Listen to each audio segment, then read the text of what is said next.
3 जून 1998 की सुबह एक जर्मन फैमिली कॉफ़ी पीकर अपने ट्रेन के सफ़र को एंजॉय कर रही थी। ये हाई स्पीड ट्रेन म्यूनिक से हैम्बर्ग जा रही थी। सुबह 10:30 का वक्त था और अभी तक सब कुछ नॉर्मल था।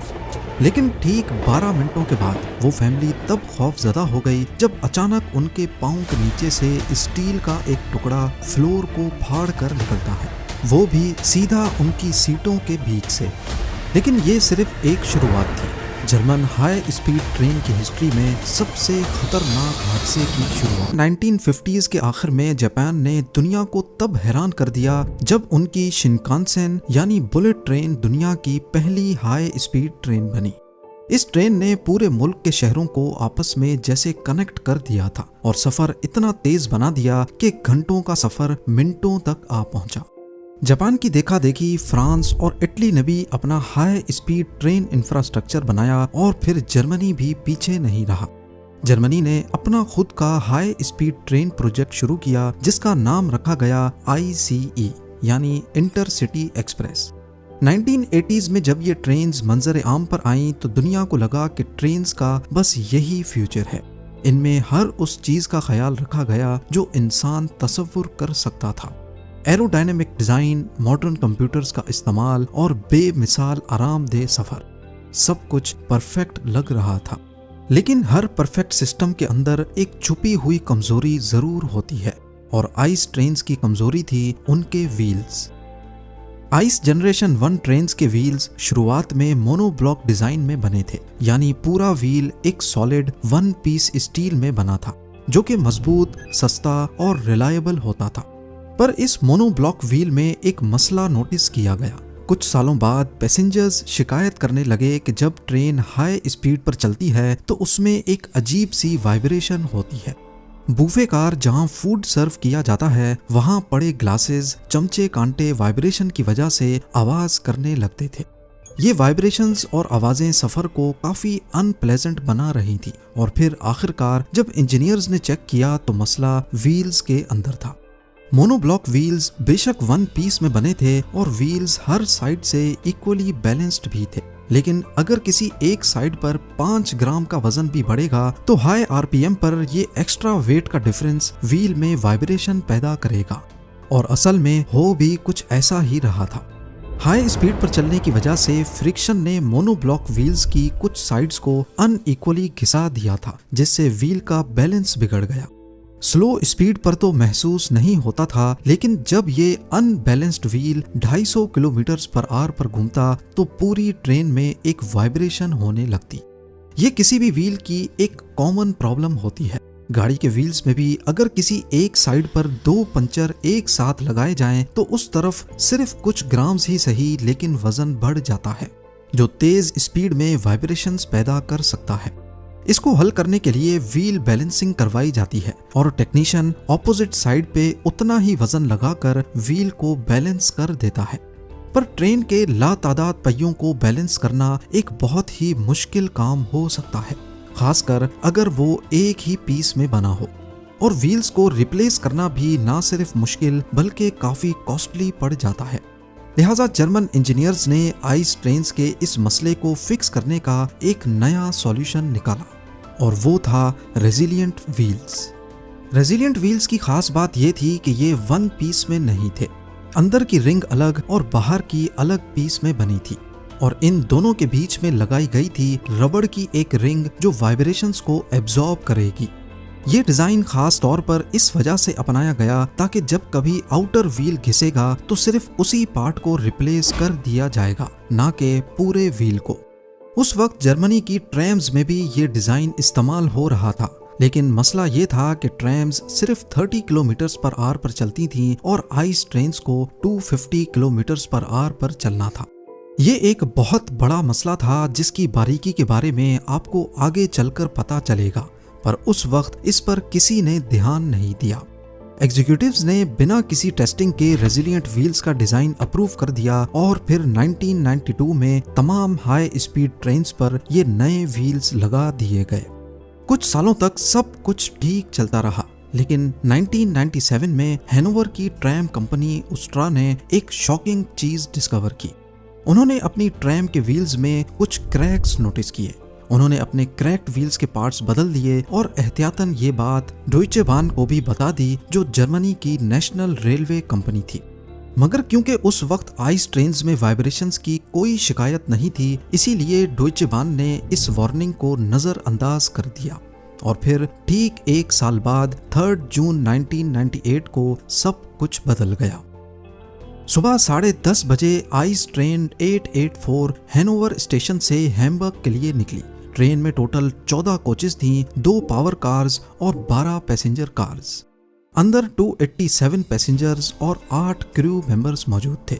हैनोवर स्टेशन से निकलते वक्त सब कुछ नॉर्मल था। कोच नंबर 1 में जॉर्ज डिटमैन अपनी फैमिली के साथ सवार थे। उनका सफर मजे से गुजर रहा था, लेकिन कुछ मिनटों के बाद ट्रेन के फ्लोर से अचानक कोई चीज आकर लगी और अगले ही लम्हे 2 सीट्स के बीच से स्टील का एक पुर्जा फ्लोर को फाड़कर अंदर निकल आया। ये शार्प स्टील का पुर्जा असल में व्हील का ही एक टुकड़ा था। ये देखकर जॉर्ज और उसकी फैमिली फौरन पैनिक में आ गई, जैसे उनके पैरों तले जमीन खिसक गई हो। जिस तेजी से वो लोहा अंदर आया, अगर वो थोड़ा सा लेफ्ट या राइट होता तो उसकी फैमिली जिंदा नहीं बचती। उसने फौरन अपने बीवी बच्चों को बराबर वाले कंपार्टमेंट में भेजा और खुद कंडक्टर को ढूंढने चला गया। कंडक्टर उस वक्त तीसरी कोच में मौजूद था। जॉर्ज ने उसे सब कुछ एक्सप्लेन किया, लेकिन कंपनी पॉलिसी के मुताबिक कंडक्टर ट्रेन को तब तक नहीं रोक सकता जब तक वो खुद मसले को देख ना ले। लिहाजा दोनों मिलके पहली कोच की तरफ चल पड़े। ट्रेन अब भी 200 किलोमीटर पर आवर से दौड़ रही थी और अब आहिस्ता आहिस्ता इसमें वाइब्रेशंस बढ़ रही थी। जब तक कंडक्टर और जॉर्ज पहली कोच के पास पहुंचे, ट्रेन 3 किलोमीटर आगे निकल चुकी थी और अब वो एक डेंजरस सेक्शन से गुजरने वाली थी, जहां ट्रैक्स स्प्लिट होते हैं। टूटे हुए व्हील का टुकड़ा अब भी ट्रेन के नीचे लटका पटरी से घिसता हुआ जा रहा था। जब ट्रेन ने पहला सेक्शन पॉइंट क्रॉस किया, वो टायर नीचे गिरकर ट्रैक के लिवर से टकरा गया और उस मोमेंट पर एक खतरनाक चीज हुई। ट्रैक स्विच चेंज हो गया। अब ट्रेन का पहला और दूसरा कोच एक ट्रैक पर था, लेकिन तीसरा कोच दूसरे ट्रैक पर चला गया, यानी फ्रंट और रेयर बोगी अलग अलग डायरेक्शंस में।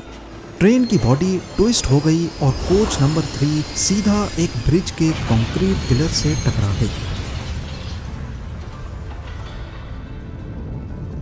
इस खौफनाक तसादम ने ब्रिज का आधा हिस्सा तोड़ दिया। कोच नंबर 4 ने कोलैप्स होते हुए ब्रिज को तो अवॉइड कर लिया, लेकिन एम्बैंकमेंट से टकरा गई और 3 रेलवे वर्कर्स उसी वक्त कुचले गए। कोच नंबर 5 और 6 गिरते हुए ब्रिज के 300 टन कंक्रीट के नीचे दब गईं। उन दोनों कोचेस की हाइट बाद में सिर्फ 6 इंच बच गई। जी हाँ, सिर्फ 6 इंच। पीछे से आने वाली बाकी कोचेस 7, 8, 9 और 10 फुल स्पीड पर एक दूसरे से टकराती गईं और किसी कागज की तरह फोल्ड होती गईं। सिर्फ पहली 2 कोचेस, जहां जॉर्ज और उसकी फैमिली थी, वो बच गईं और फ्रंट लोकोमोटिव 3 किलोमीटर आगे जाकर रुक गया। जिस वक्त कोच नंबर 3 ब्रिज से टकराई थी, उस वक्त इंजीनियर और ड्राइवर को एक झटका जरूर लगा था, लेकिन वो इस बात से बिल्कुल लाइल्म थे कि उनके पीछे क्या कयामत गुजर रही है। जहां ये कयामत खेज हादसा पेश आया, वहां एशीड नामी एक छोटा सा टाउन था। जब वहां के लोगों ने धमाके की आवाज सुनी तो सब दौड़कर मौके पर पहुंच गए। उनके सामने जो मंजर था वो शायद जिंदगी भर कभी भूल नहीं पाएंगे। टूटी हुई कोचेज, लोहे के टुकड़े, आग और लोगों की चीखें। कुछ लोग ब्रिज के मलबे के नीचे फंसे थे, कुछ अपनी सीट्स में अटके हुए थे और प्रेशर प्रूफ विंडोज इतनी मजबूत थीं कि उन्हें तोड़ना ऑलमोस्ट नामुमकिन था।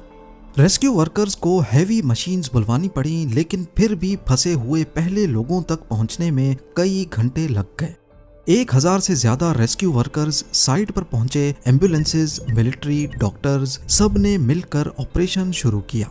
करीब ही एक मेडिकल कॉन्फ्रेंस हो रही थी। वहां के 40 डॉक्टर्स भी फौरन साइट पर पहुंच गए, लेकिन तब तक सब कुछ खत्म हो चुका था।